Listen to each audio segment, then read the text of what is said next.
ದುರಾಂಕಾರದ ದುರಾಶಯದ ದುರಾಭಿಮಾನ ವಿಚಾರ ಮಾಡು ಕೌರವೇಶ್ವರ. ಕೃಷ್ಣ ಏನು ಹೇಳಿದೆ? ಸಾಕು ಮಾಡು ನಿನ್ನ ವಾಕ್ಪಟಿತ್ವ. ನಮ್ಮದು ದುರಾಗ್ರಹದ, ದುರಾಂಕಾರದ, ದುಸ್ಸಾಹಸದ, ದುರಾಶಯದ ದುರಾಭಿಮಾನ. ಭಲೆ ಭಲೆ, ಬಹಳ ಚೆನ್ನಾಗಿ ಹೇಳಿದೆ. ಆಗಲ್ಲವೋ ಗೊಲ್ಲ, ಹೇಳುವೆನು ಕೇಳು.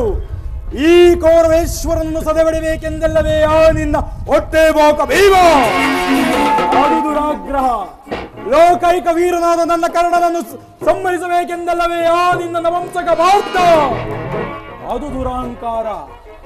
ಅಭಿಮಾನ ಶೂನ್ಯತೆಯಿಂದ ನಿನ್ನಂತವನ ಸಹವಾಸವನ್ನು ಮಾಡಿರುವಲ್ಲವೇ ಓ ನಿನ್ನ ಏಡಿ ಪಾಂಡವರು. ಅದು ದುಸ್ಸಹವಾಸ. ದುರ್ಯೋಧನ ದುಶ್ಯಾಚರಣ ಪುಡಿಗೈದು ಇಡೀ ಬಲಗಂಡದಲ್ಲೇ ತುಂಬ ಧ್ವಜ ಪತಾಕೆಯನ್ನು ಆವರಿಸಬೇಕೆಂದು ಯೋಚಿಸುತ್ತಿರುವಲ್ಲವೇ ಆ ನಿನ್ನ ಪಾಂಡವರು. ಅದು ದುರಾಶಯ. ನಾವೇ ಸಮರ್ಥರು ಅಜೇಯರು ಎಂದು ಹೆಮ್ಮೆಗೊಳ್ಳುತ್ತಿರುವಲ್ಲವೇ ಆ ನಿನ್ನ ಪಾಂಡವರು.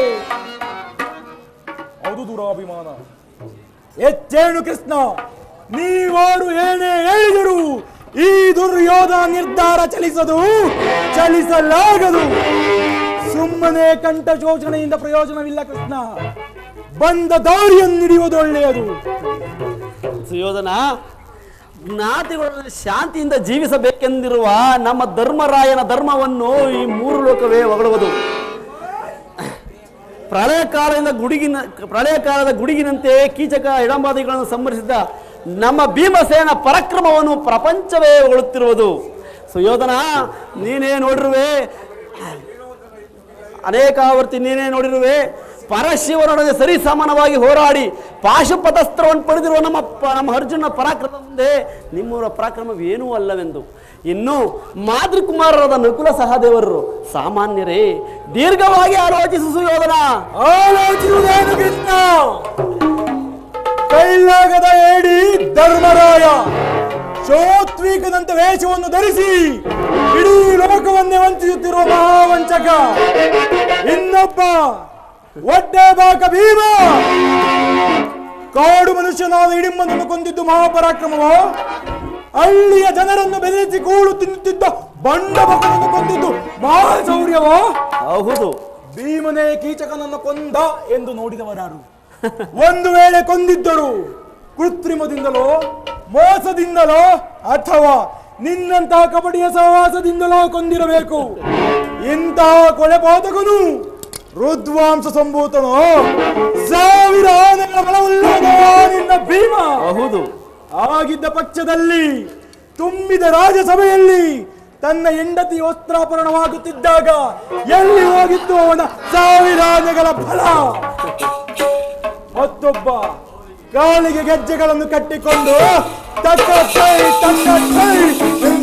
ನಾಟ್ಯ ಕಲಿಸುವ ನಪುಂಸಕ ಪಾರ್ಥ. ಅವನ ಪರಾಕ್ರಮವನ್ನು ನಾನು ಬಹಳ ಚೆನ್ನಾಗಿ ಬಲ್ಲೆ. ಇನ್ನುಳಿದವರು ನಕುಲ ಸಹದೇವರು ಅವರಿನ್ನು ಕಣ್ಬಿಡದ ಮಕ್ಕಳು. ಅವರಿಂದೇನಾದೀತು ಕೃಷ್ಣ? ಮುಖ್ಯವಾಗಿ ಪಾಂಡವರು ನಿನ್ನವರು. ಅವರ ಪರಾಕ್ರಮವನ್ನು ಹೊಗಳುವುದು ಗೋಪಾಲಕನಾದ ಜಗದೀಶವೇ ಹೊರತು ಭೂಪಾಲಕನಾದ ನನಗಲ್ಲ. ಇದುವರೆಗೂ ನಿಮ್ಮವರ ಪರಾಕ್ರಮವನ್ನು ಹೇಳುತ್ತಿದ್ದೆಯಲ್ಲ, ಇನ್ನು ನಮ್ಮವರ ಪರಾಕ್ರಮವನ್ನು ಸ್ವಲ್ಪ ಮಟ್ಟಿಗೆ ಹೇಳುವೆನು ಕೇಳು. ಇಡೀ ಭರತಖಂಡವನ್ನು ಸ್ವಸಾಮರ್ಥ್ಯದಿಂದ ಆಳುತ್ತಿರುವ ಭೂಪಾಲಕನಾದ ನಾನು ಸಾಹಸಿಯೋ? ನನಗೆದುರು ದಿಕ್ಕಟ್ಟು ಕಾಡು ಮೇಡುಗಳಲ್ಲಿ ಎತ್ತಿರುವ ನಿನ್ನ ಪಾಂಡವರು ಸಾಹಸಿಗಳು. ಬಂಡಿ ಅನ್ನವನ್ನುಂಡು ಮುಂಡವನ್ನು ಬೆಳೆಸಿರುವ ಬಂಡ ಭೀಮನ ರುಂಡವನ್ನು ಚೆಂಡಾಡಲು ಸದಾ ಸಿದ್ಧವಾಗಿರುವ ನನ್ನ ತಮ್ಮ ಯುವರಾಜ ದುಶ್ಯಾಸನ. ಆ ನಿನ್ನ ಅವಂಸಕ ಪಾರ್ಥನ ಶಿರವರಿಯಲು ಕುಮಾರಸ್ವಾಮಿಯನ್ನೇ ಮೆಚ್ಚಿಸಿ ಕಾಲವೃಷ್ಟಿ ಎಂಬ ಧನುಷ್ಯನ್ನು ಪಡೆದಿರುವ ನನ್ನ ಪ್ರಾಣ ಮಿತ್ರ ಅಂಗರಾಜಕರ್ಣ, ಮದ್ದಾನೆಯ ಬಲವುಳ್ಳ ಸೈಂಧವ ರಾಜ. ಇನ್ನು ನಿನ್ನ ಸಲಹೆಗಳಿಗೆ ಪ್ರತಿತಂತ್ರವಾಗಿ ಸಲಹೆಯನ್ನು ನೀಡುತ್ತಾ ಸಮಯ ಸಂಜೀವಿನಿಯಂತಿರುವ ನನ್ನ ಸೋದರ ಮಹಾಶಕುನಿ. ಈ ಕಡೆ ನೋಡು ಕೃಷ್ಣ, ಉಭಯ ಕುಲಪಿತಮಹ ಭೀಷ್ಮರು ಇವರು ಸ್ವಯಂ ಧನುರ್ಧಾನರಾಗಿ ನಿಂತರೆ ಇವರನ್ನು ಜಯಿಸಬಲ್ಲ ವೀರರು ಧೀರರು ಈ ತ್ರಿಭುವನ ದಾಳಿಯರು. ಇನ್ನು ನಮಗೂ ಮತ್ತು ಆ ಪಾಂಡವರಿಗೆ ವಿದ್ಯೆಯನ್ನು ಕಲಿಸಿಕೊಟ್ಟ ಗುರು ದ್ರೋಣಾಚಾರ್ಯರು ಇವರ ಪರಾಕ್ರಮವನ್ನು ನೀನೇ ಬಹಳ ಚೆನ್ನಾಗಿ ಬಲ್ಲೆ. ಮತ್ತು ಶಲ್ಯ, ಕೃತವರ್ಮ, ಅಶ್ವತ್ಥಾಮ ಮುಂತಾದ ವೀರಾದಿ ವೀರರನ್ನೊಳಗೊಂಡಿರುವ ನಾವು ಸಾಹಸಿಗಳು ಅಭಿಮಾನ ಶೂನ್ಯತೆಯಂತ ಸವಾಸವನ್ನು ಮಾಡಿರುವ ಆ ಪಾಂಡವರು ಸಾಹಸಿಗಳು. ನೀನೇ ಆಲೋಚಿಸು. ಅಣ್ಣನ ಮಾತುಗಳು ನನಗೆ ಒಪ್ಪಿದವು. ಈ ಸಹೋದರರು ಪ್ರಚರಿಸಿದ್ರು ಕೋಪಾಗ್ನಿ ಜ್ವಾಲೆಯು ಇಂತಹ ಆಯುಧ ಬೀರಬಾರದು, ಶಾಂತವಾಗುವುದಿಲ್ಲ.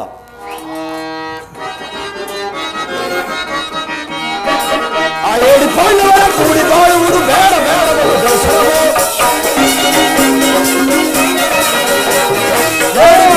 ಕೂಡಿ ಬಾಳುವುದು ಬೇಡ ಬೇಡವೆಂದು ಬೇಸರವೋ, ಬೇಡ ಬೇಡವೆಂದು ಬೇಸರವೋ, ಬೇಡ ಬೇಡವೆಂದು ಬೇಸರವೋ. ಕೃಷ್ಣ ನಾಡು ದೊರಕಲು ಕಾಡಿಗೋಗಲಿ ಕೊಡಲಾಗಲು ಈ ರಾಜ್ಯವನ್ನು, ನಾಡು ದೊರಕಲು ಕಾಡಿಗೋಗಲಿ ಕೊಡಲಾಗಲು ಈ ರಾಜ್ಯವನ್ನು. ಕೂಡಿ ಪಾಂಡವರ ಕೂಡಿ ಬಾಳುವುದು ಬೇಡ ಬೇಡವೆಂದು ಬೇಸರವೋ, ಬೇಡ ಬೇಡವೆಂದು ಬೇಸರವೋ, ಬೇಡ ಬೇಡವೆಂದು ಬೇಸರವೋ. ನಿನ್ನ ಪಾಂಡವ ಸೇನಾ ಸಮುದ್ರವನ್ನೇ ಕಲಕಿ ಬಿಡಬಲ್ಲ ಗಂಡುಗರುಗಳು ನಾವು.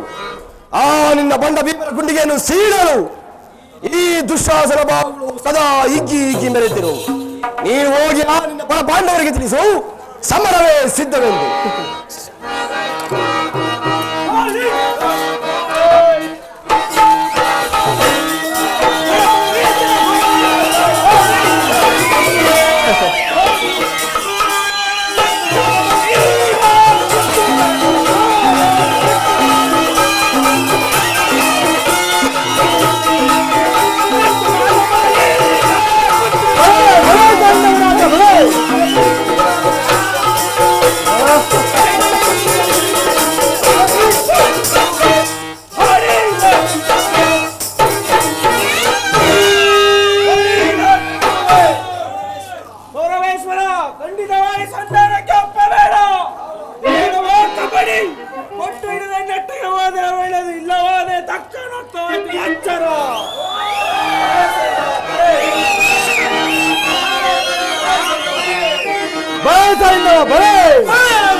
ನನ್ನ ಅಭಿಮತ, ಈ ಅರ್ಜುನನ ಮೇಲೆ ಅಗೆ ತೀರದ ಹೊರತು ಈ ರಾಧೆಯನಿಗೆ ಭೃಷ್ಟನ್ನು ವೃತ್ತಿಸುವುದಿಲ್ಲ. ರಾಜೇಂದ್ರ, ಸಂಧಿಯ ಅಂತಿಮ ಕಾಲದಲ್ಲಿ ಶಾಂತಿಯನ್ನು ಬಯಸುವ ಇಂಥ ವಯೋವೃದ್ಧರಿಗೆ ಸಂಧಿಯ ಅಂತಿಮ ಕಾಲದಲ್ಲಿ ಶಾಂತಿಯನ್ನು ಬಯಸುವುದು ಇಂತಹ ವಯೋವೃದ್ಧರಿಗೆ ಸ್ವಾಭಾವಿಕವಾದದ್ದೇ, ಪರಂತು ನಮ್ಮಂತಹ ಕ್ಷತ್ರಿಯ ವೀರರಿಗಲ್ಲ. ಕರ್ಣ, ನೀನು ಸಹ ಇವರಂತೆಯೇ ಮಾತನಾಡುತ್ತಿರುವೆಯಾ? ಕೇವಲ ಅರ್ಜುನನ ಮೇಲಿನ ವೈಯಕ್ತಿಕ ವೈರತ್ವಕ್ಕೆ ಇಡೀ ಕ್ಷತ್ರಿಯ ಸಮೂಹವನ್ನು ನಾಶ ಕೊಡುವೆಯಾ? ಇದು ಧರ್ಮಸಮ್ಮತವೇ? ಇದು ಎಂತ ಸ್ವಾರ್ಥಾಭಿಮಾನ ಕರ್ಣ.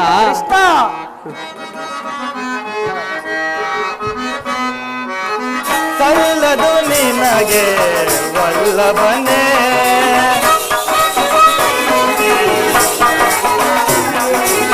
ಸಲ್ಲದು ನಿನಗೆ ವಲ್ಲಭನೇ, ಎಲ್ಲ ವಿಷಯವ ವಲ್ಲಭನೇ, ಸಲ್ಲದು ನಿನಗೆ ವಲ್ಲಭನೇ.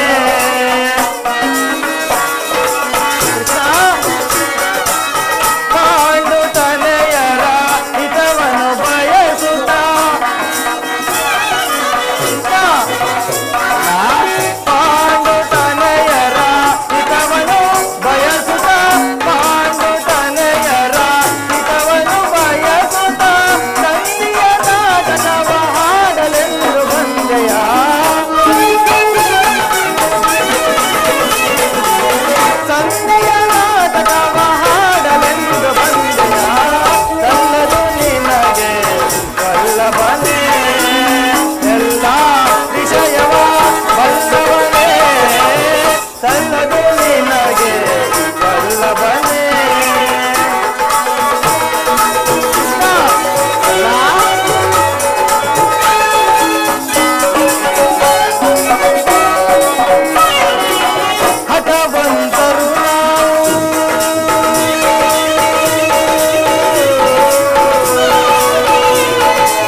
ಮಾತಿಂದ ಇಷ್ಟೊಂದು ಅರ್ಧ ರಾಜ್ಯ ಬೇಡಲು ಬಂದಿರುವ ನಿನ್ನದು ಸ್ವಾರ್ಥಾಭಿಮಾನವು, ಅಥವಾ ನನ್ನ ಪ್ರಭು ಕೌರವೇಶ್ವನಿಗೋಸ್ಕರ ಇಡೀ ತನು ಮನದುಗಳನ್ನು ಸಮರ್ಪಿಸಲು ಸಿದ್ಧರಾಗಿರುವ ನನ್ನದು ಸ್ವಾರ್ಥಾಭಿಮಾನವು? ವಿಚಾರ ಮಾಡುವುದು ಪತಿ. ಈ ನಿನ್ನ ಕೃತ್ರಿಮ ಸಂಧಾನಕ್ಕೆ ನಾನೆಂದೂ ಒಪ್ಪುವುದಿಲ್ಲ. ಫಲೆ ಅಂಗರಾಜ ಫಲೆ. ಈ ನಿನ್ನ ದರ್ಪಿತ ವಾಕ್ಯಗಳಿಂದ ಯಾದವಾಗ್ನಿಯ ಕಣ್ಣ ಬಿಗಿದಪ್ಪಿದ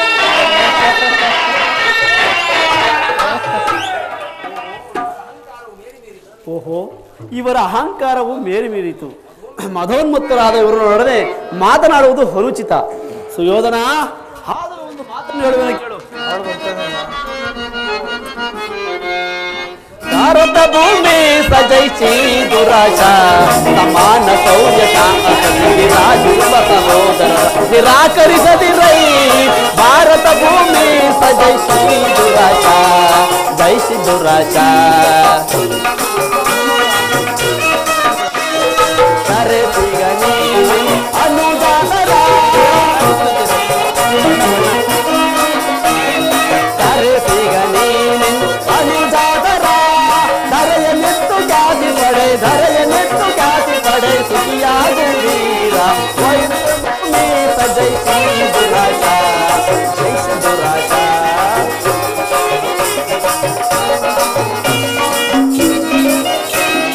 ವೈರವನೇ ನೀಗಿ ನಿಂಗ್ ಸೈರಣೆಯ ತಾಳೆ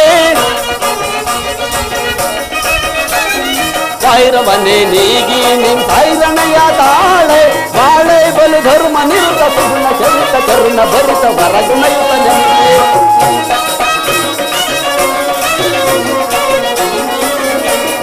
ಬಾಳೆ ಬಲು ಧರ್ಮ ನಿರುತ ಸುಗುಣ ಚರಿತ ಕರುಣ ಭರಿತ ವರಗುಣಯುತ ನೆನೆಸಿ ಪೊರೆ ಈ ದರಯ್ಯ. ಭಾರತ ಭೂಮಿ ಸಜೈಸಿ ದುರಾಶ ಸಮಾನ ಶೌರ್ಯ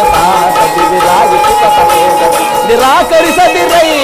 ಭಾರತ ಭೂಮಿ ಸಜೈಸಿ ದುರಾಶ ಜೈಸಿ ದುರಾಶ.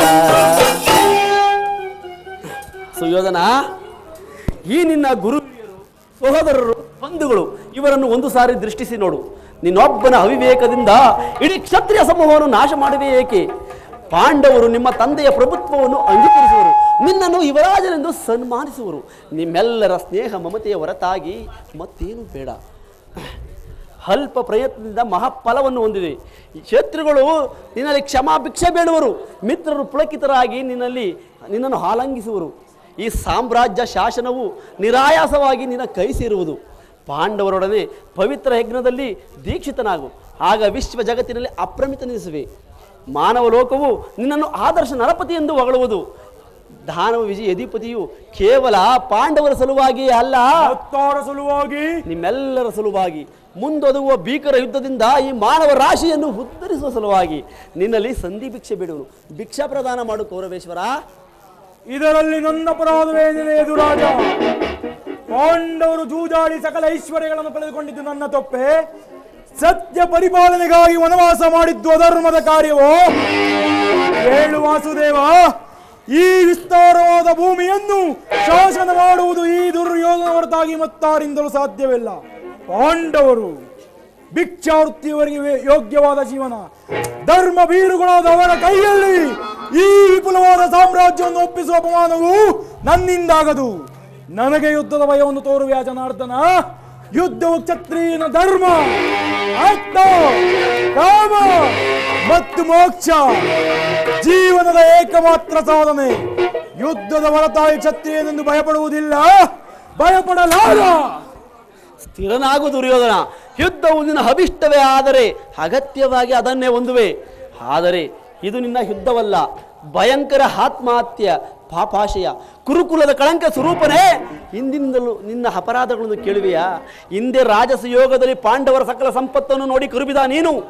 ಈ ಶಕುನಿಯ ಸಲಹೆಯಂತೆ ಯೋಧಿಷ್ಠರನ್ನು ಕಾಪಾಡ ದೂತದ ಕೆಳದನ್ನು ಮರೆತೆಯಾ? ಸಹೋದರರ ಪತ್ನಿಯನ್ನು ರಾಜ್ಯಸಭೆಗೆ ತರಿಸಿ ನೀನು ಮಾಡಿದ ಅವಚ್ಯ ಅಪರಾಧವು ಅನಂತ ಕಾಲವು ನಿನ್ನ ನೀಚ ಸ್ಫೂರ್ತಿಯನ್ನು ಹಿಂಬಾಲಿಸುವುದನ್ನು ಮರೆಯಬೇಡ. ಧರ್ಮನಿಷ್ಠರು ಸ್ನೇಹಶೀಲರು ಆದ ಪಾಂಡವರಲ್ಲಿ ನಿನ್ನ ಜನನ್ಯವಾದ ರಕ್ಷಿಸುವ ವೃತ್ತಿಯನ್ನು ತೋರಿಸಿದೆ. ವಾರಣಾವತರದ ಹೊರಗಿನ ಮನೆಗೆ ಬೆಂಕಿ ಹಚ್ಚಿಸಿದೆ. ಏಕಚಕ್ರ ನಗರದಲ್ಲಿ ಕುಂತಿಗಾದ ಭಂಗ, ಭೀಮನಿಗೆ ವಿಷಪ್ರಾಸನ, ಸರ್ಪಬಂಧ ಇವೆಲ್ಲವನ್ನು ಮರೆತ ಏನು? ನೀನು ಭೀಷ್ಮ ದ್ರೋಣಾದಿ ಗುರು ಹಿರಿಯರ ಮಾತನ್ನು ನಿರಾಕರಿಸಿ ಅನ್ಯದ ಆಚರಣೆಯಲ್ಲಿ ಪ್ರಮರ್ತನಾದ ನಿನಗೆ ಶ್ರೇಯಸ್ಸು ಕೀರ್ತಿಯು ಎಂದಿಗೂ ಲಭಿಸದು. ಸುಯೋಧನ, ನೀನು ಅವರಿಗೆ ಅರ್ಧ ರಾಜ್ಯವನ್ನು ಕೊಟ್ಟರೆ ಸರಿ, ಇಲ್ಲವಾದರೆ ಎಲ್ಲವನ್ನು ಅವರೇ ಅಪಹರಿಸುವರು. ಎಲ್ಲವನ್ನು ಅವರೇ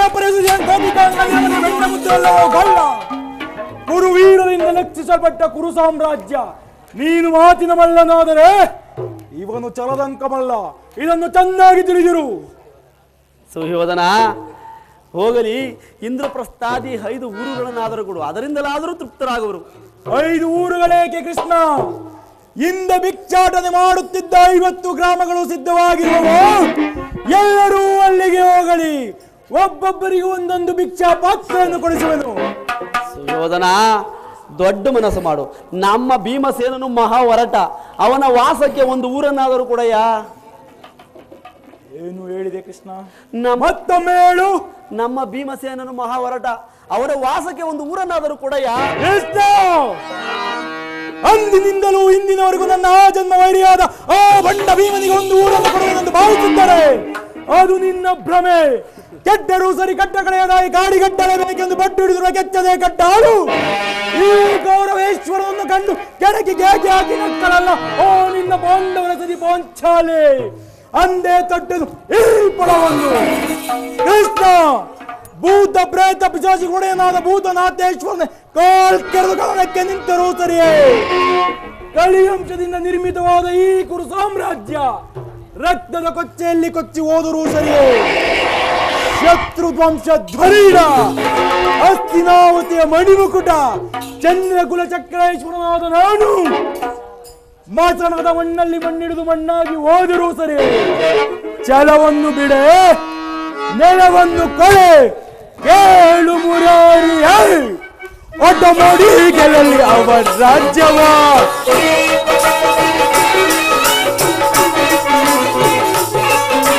ಕೇಳು ಮುರಾರಿಯ ಒಡ್ಡ ಮಾಡಿ ಗೆಲ್ಲಲಿ ಅವರ ರಾಜ್ಯವ. ಛಲವನ್ನು ಬಿಡ, ನಾವು ನೆಲವನ್ನು ಕೊಡೆನ. ಛಲವನ್ನು ಬಿಡಲೊಳೆ ಕೊಡುಗಲಿ ದರ್ಪ, ಛಲವ ಜಯಿಸಿದನ ಮುದದಿ ಮೆರೆಯುವೆ ಕೊಡುವುದಿಲ್ಲವೋ ರಾಜ್ಯವ. ಕಡೆಯ ಮಾತಿದು ನಾ ಸಾರಿ ಬೇಳುವೆ ಕೊಡುವುದಿಲ್ಲವೋ ರಾಜ್ಯವ. ಕೂಟದಲ್ಲಿ ಪಾಂಡವರು ಸೋತು ದಸರಾಯರು.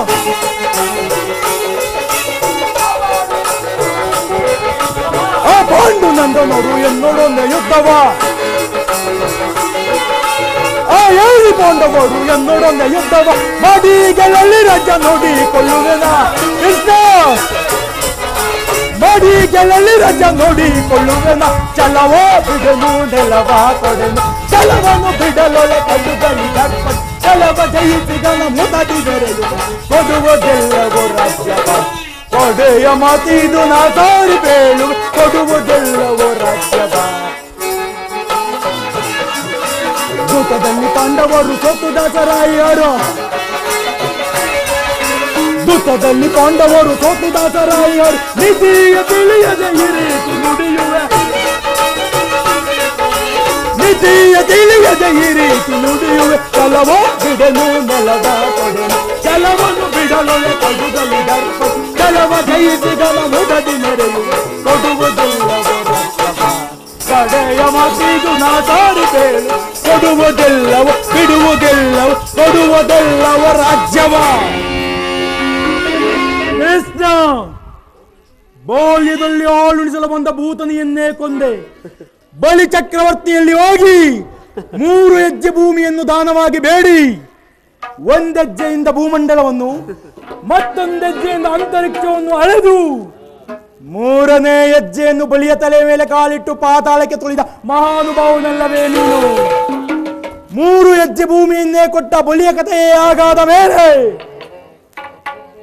ಇನ್ನು 1 ಊರನ್ನೇ ಸಂಪೂರ್ಣವಾಗಿ ಬಿಟ್ಟುಕೊಟ್ಟರೆ ನನ್ನ ಕಥೆ ಏನಾಗಬಹುದೆಂದು ನಾನು ಚೆನ್ನಾಗಿ ತಿಳಿದಿರುವೆ.